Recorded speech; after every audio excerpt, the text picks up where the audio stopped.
This is a good question because we all experience pain differently.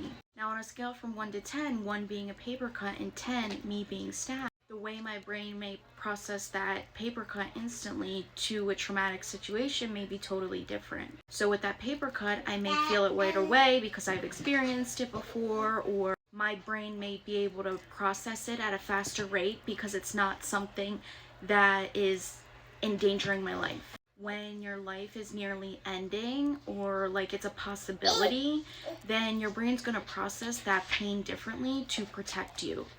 So at first I had an out-of-body experience. I was almost what I felt talking to my higher self because I couldn't comprehend what was going on. I almost saw like what was happening above me, and I was being told, you're not being hit, you're being stabbed. This is what's going to happen. This is what you have to do. While that's happening, you have to remember in situations like that as well, adrenaline comes into play. You've never experienced hardcore adrenaline, like in a scary situation when you're in that fight or flight mode. It can cause you to freeze, fight back. And as you're processing, that adrenaline is going to keep you feeling that pain until your brain has been able to process the situation. So once I came back into my body, I started to feel the pain, and it was excruciating. I can't really explain it. I was feeling it in places I wasn't even hurt. From head to toe, it felt like I was that hurt.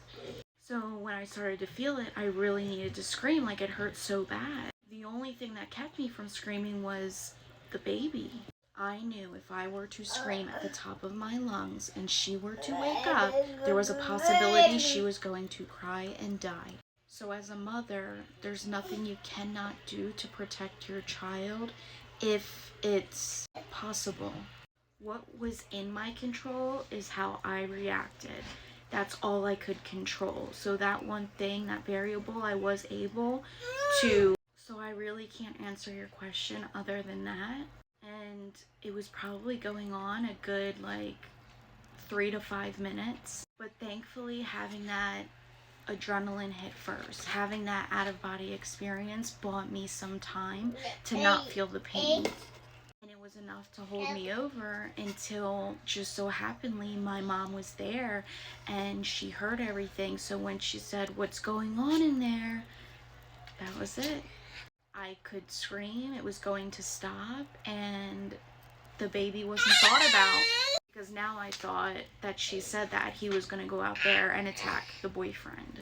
Which is why it was so important to me not to wake her up, because I felt like whoever was on his mind next was going to get it too. And clearly that held to be true. And to give you an idea about the pain I was experiencing when I got to the hospital. So I'll do the best I can to explain about the pain.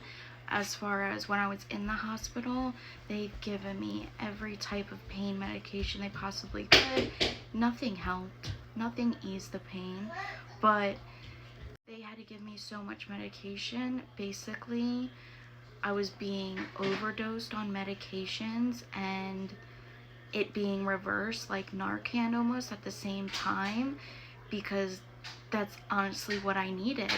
If your body's in too much pain, you may go into shock and you can die from shock. And then basically it felt like if I had taken that object I was stabbed with and just poked it into my skin, hard enough to just break the skin, but I did that all over every single part of my body. That's what it felt like. Even though I didn't have wounds all over my body, everywhere, for some reason that's what it felt like.